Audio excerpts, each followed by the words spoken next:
Hello again, and I'm back for another reading from my novel A Rare and Dangerous Beast. This one's from chapter 5. I thought this time I would read something to give you a little more insight into what Nate was like as a young man, and a little more insight into the animosity between him and his nemesis, Bill Morrow. Anyway, chapter 5. Eventually, Bill got tired of beating on me. I believe his innate cowardice got the better of him. The more I refused to back down, the more he knew his day would come. While things would never be amicable between us, we both turned to otherwise to try to get each other's goat. He liked to make a big deal of any mistake I made, and my rash nature gave him plenty to work with, such as the time when let's just say I gave him plenty to crow about. For my part, I liked to show him up with horsemanship. He was a fair rider, as he had to be, but only so far as a basic ability to function from horseback and stay in the saddle. He usually rode only the tamest nags, while I chose the wildest, most spirited and intelligent mounts. I liked the kind of horse that kept me on my toes. Essentially, I was a show-off. I rarely used stirrups to mount, but leapt into the saddle. I looked for any opportunity to show Bill up, like the time he lost his hat.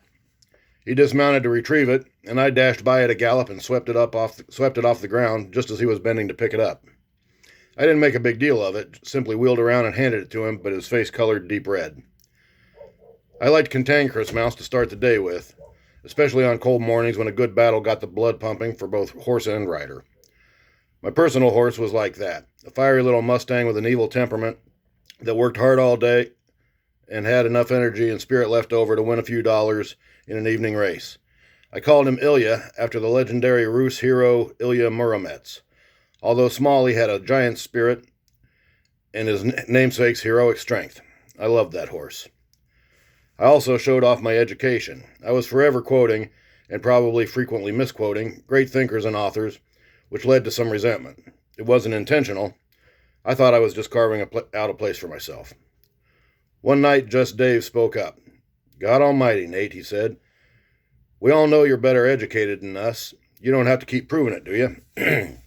Several of the other boys seconded him, and Big Dave added, "If I'd wanted an education, I'd have joined the church like me dear old mother wanted.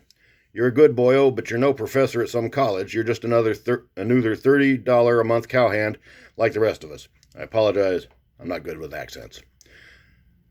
I was quite chagrined at that, and made some effort to rein in my mouth thereafter. Of course, from time to time I'd forget until someone would holler out, "All right, Professor."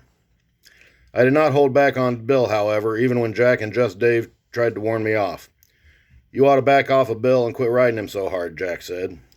I just laughed. I'm just teasing him a bit. I'm not hurting him any." "You tease a snake, you're bound to get bit," said Just Dave. "And Bill's more water moccasin than rattlesnake. He won't give no warning. He'll just bite you when you ain't looking." I assured them that I was capable of taking care of myself and went heedlessly on my way. And that's a bit from chapter 5. I hope you enjoyed it. If you did, please share. Feel free to share this video with anyone else who might enjoy it. And feel free to buy my book. It's available on Amazon, Barnes and Noble, and pretty much anywhere else you can get books. Anyway, that's it for today. Thank you and take care. Have a good day. Bye bye.